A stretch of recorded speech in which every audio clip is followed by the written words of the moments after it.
today's project, well, first you're going to have to excuse my voice, but we're going to be using two signs. I got them from Hobby Lobby.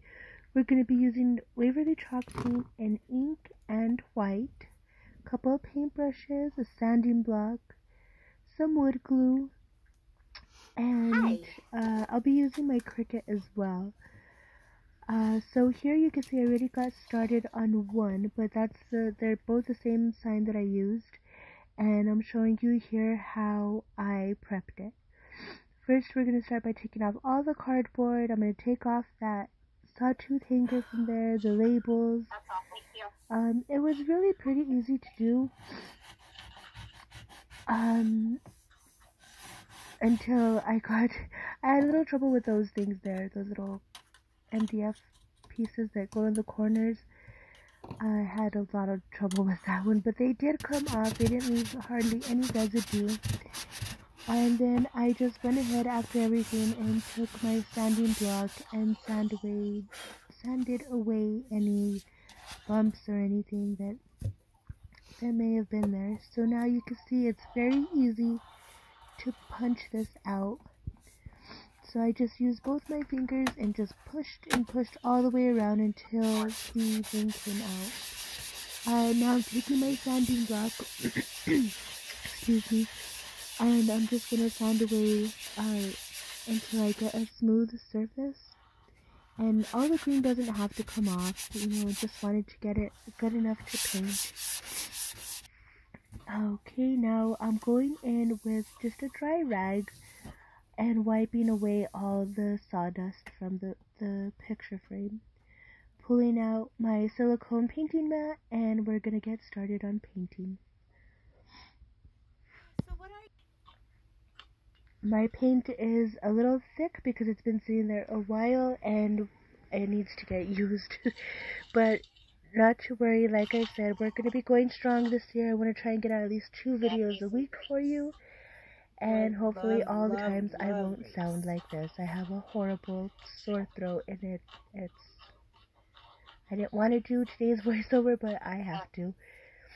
So I'm just going to go in, and I did 2 coats of the white, and I went on the front, and I made sure to get the sides just in case. And now taking the frame part of it, that's what we're going to paint in the black.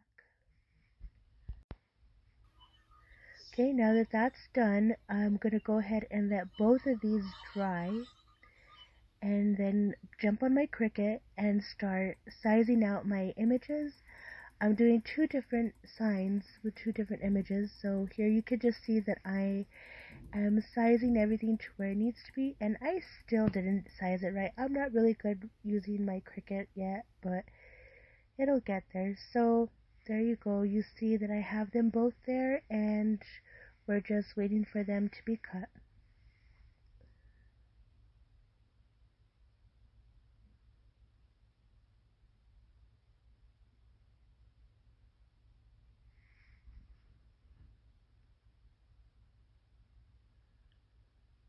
I don't know why I stayed right there so long. Any day now. Okay, here we go. Let's see. Do I move from there? No, I'm not moving from there. I don't know. I'm sorry. I'm so sorry. I thought I did. I guess where I was fascinated.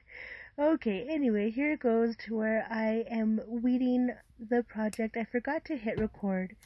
So I put my little coin drawer on there, hit record, and here I am. You see me peeling away the, excuse me, I'm sorry, the excess vinyl. And then I'll go ahead and go in and weed out the little O's and the D's, stuff like that. It takes me a while to do this, so that's why I'm like kind of skipping, because if not, this video would be way too long. So I just do bits and pieces for you and just kind of give you an idea if you don't have a Cricut. And it's really easy, it just takes me a while.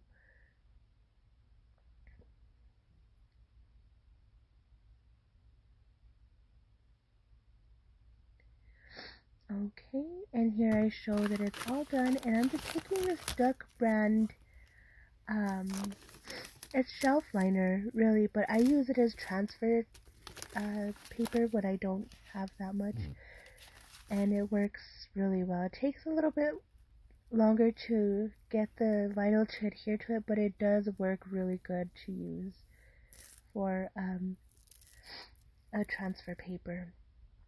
And here you're gonna see where I am gonna pull it off. I'm gonna peel the mat off of the paper, not the paper off of the mat, because I found when I do that, it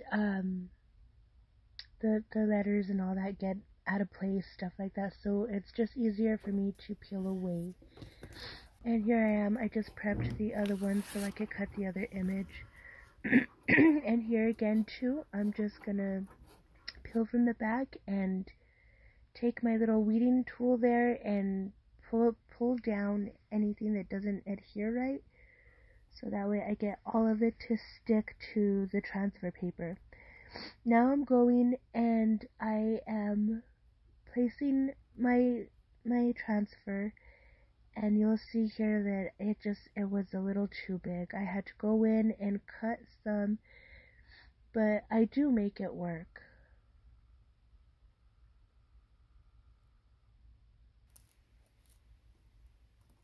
Like I said, I'm not a pro using the Cricut yet, and I've had it for a while. Just now I really found out how much it could do and what I could do with it, so now I'm gonna start using it more and more in a lot of my projects. So I just find my where I'm gonna set it down, and I rub the image onto the side. Excuse me. Oh, I guess not. I have to cut a little bit more. I'm sorry. But yeah, I'm not a professional at all, but soon enough I'm sure I will be. Or at least close enough. And this, you could tell it's in real time. It's just I had to not edit the speed on this. I don't know how to yet. But like I said, all in good time. Everything will work out fine, I'm sure. Okay, here you go.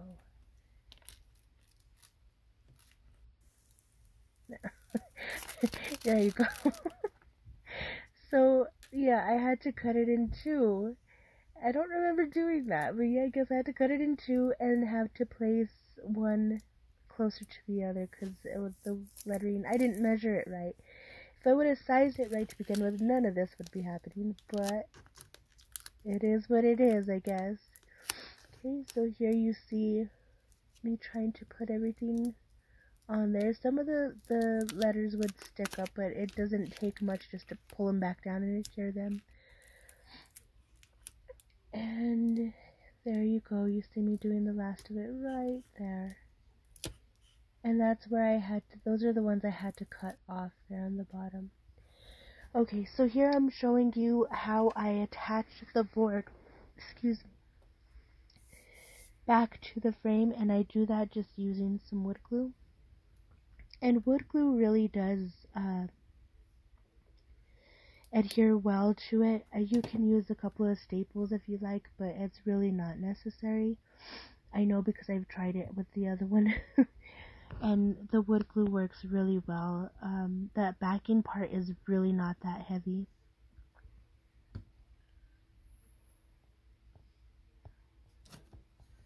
Okay, then just go ahead and set that right on top over your glue and set something heavy on it. Okay, now I saved you the pain of watching me weed through everything and putting the transfer paper on, so now let's see how this goes. And just find your center or wherever, put whatever placement you want for whatever image you're doing. Excuse me. Place it on there and varnish it on the top. Just press it on there, make sure everything gets adhered, and start pulling back the transfer tape. You see there, that one I didn't really measure correctly either, but it did work out. I was excited. It's like I said, it's a learning process, and eventually I'll get it. I just love how these signs came out, though. They both mean so much to me. I am keeping these until I find somebody to donate them to. And when I donate stuff, it's more like how I feel. If somebody needs something encouraging, or somebody needs to be shown a little bit of love, we all go through things, and we should all love and care for one another. So that's what I'll do with them. I'll hold on to them until I see somebody who would like them or need to hear something like that. And here we are. They're both so pretty. I want to thank you so much for spending your time with me today. I'm sorry about my awful voice, but I just want you to know that I love and appreciate you all. And yeah, God bless you, and I will see you soon. Thanks a bunch, guys. Bye-bye.